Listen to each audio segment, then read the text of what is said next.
नमस्कार मंडळी, माझ्या यूट्यूब चॅनलमध्ये तुम्हा सर्वांचं खूप खूप स्वागत आहे. मी आज तुम्हाला ही 5 स्टार शेवई कशी बनवायची ते दाखवणार आहे. आणि या शेवईपासून मी आज खीर बनवणार आहे. अशा पद्धतीने शेवई घेतलेले आहे. हे बदाम घेतलेले आहे तुकडे करून, हे काजू घेतलेले आहेत, हा थोडासा गरा घेतलेला आहे आणि याच्यापासून मी आज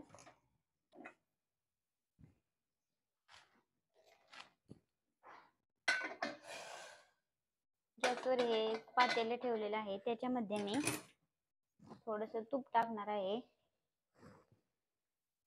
हे आहे आमच्या घरी साई काढून बनवलेलं गाईचं तूप.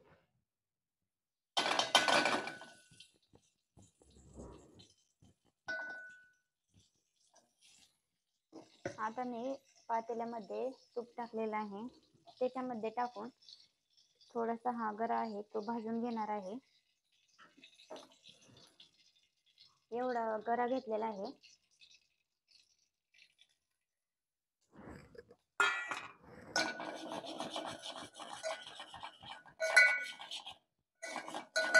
खूप जास्त गरा घेतला ना खूप घट्ट खीर होते, त्याच्यामुळे मी थोड्या प्रमाणात गरा घेतलेला आहे.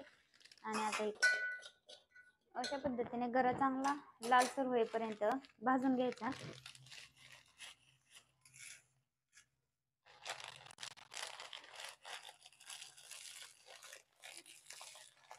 म्हणून मी आता एवढे शेवई पण घेतलेले आहे.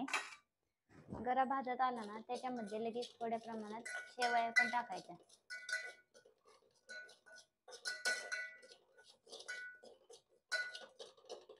थोडे जेवढे ड्रायफ्रुट्स असतील तेवढ्या प्रमाणात ड्रायफ्रूट घ्यायचे, काजू बदाम पिस्ते काही असेल ते. आणि मी आता विलायची पण घेणार आहे. तिकडे गरा भाजत टाकला आहे, इकडे विलायची काढून घेते आणि मिक्सरमध्ये बारीक करून घेते. विलायचीमुळे खीरीला एकदम टेस्ट अशी छान येते. 6 विलायच्या घेतलेल्या आहेत. तुम्ही मला चांगला रिस्पॉन्स देत आहात, त्याच्यामुळे मला युट्यूबवर कोणती रेसिपी टाकण्यात आता खूप आवड निर्माण झालेली आहे. अशा पद्धतीने गरा चांगला भाजलेला आहे. तो गरा भाजल्याने काढून घेतलेला आहे. परत पातेलं ठेवलेलं आहे. त्याच्यामध्ये थोडेसे तूप टाकणार आहे. तूप टाकल्यानंतर त्याच्यामध्ये आता शेवया काजू आणि बदाम टाकणार आहे. ते सुद्धा चांगले परतून घेते. शेवया पण टाकते. शेवया परतून घ्या. तुम्हाला किती वाटत आहे कमेंटमध्ये सांगा. चांगली शेवया पण थोड्या परतून घ्या. भाजायला असतात शेवया तरी पण थोड्या परतून घेतल्याने थोडासा मस्त येतो. अशा पद्धतीने मी आता शेवया थोड्या परतून घेतलेल्या आहेत. शेवया परतल्यानंतर याच्यामध्ये आपण भाजून घेतलेला गरा सुद्धा टाकायचा आणि हलवून घ्यायचं. हलवून घेतल्यानंतर त्याच्यामध्ये पाणी ओतायचं.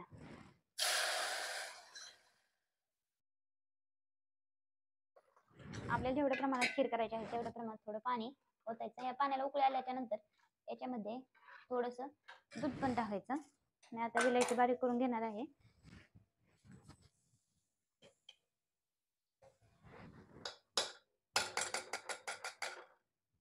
थोडंसं गावरान तूप पण टाकलेलं आहे. चांगली टेस्ट पण येते आणि मुलांच्या पोटात पण जातं.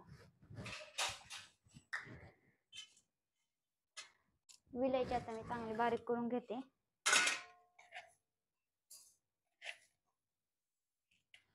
आपल्याला जेवढ्या प्रमाणात गोड पाहिजे खीर तेवढ्या प्रमाणात साखर टाकायची खीरीमध्ये. याला चांगली एक उकळी येऊन द्यायची. विलायचीची पेस्ट करून घेतलेली आहे, विलायची बारीक करून घेतलेली आहे. आता हे उकळत आलं ना त्याच्यानंतर याच्यामध्ये आपण थोडी साखर, दूध हे बंद करत नाही साखर घेतलेली आहे मी खिरीसाठी.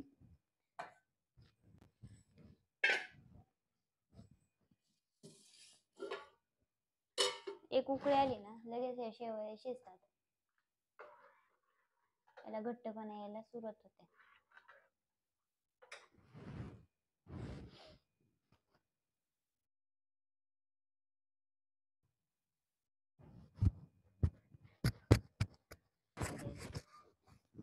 अशा पद्धतीने माझी ही खीर चांगली उकळलेली आहे.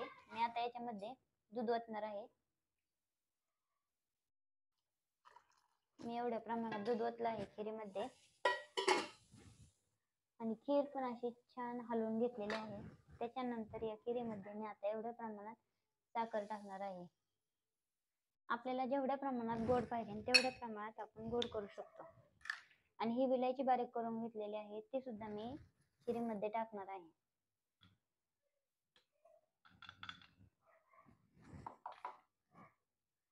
अशा पद्धतीने छान पद्धतीने हलवून घ्यायचं आणि एक उकळी आली की आता आपली छान अशी शेवयाची आणि गऱ्याची खीर एक नंबर अशी खाण्यासाठी तयार झालेली आहे.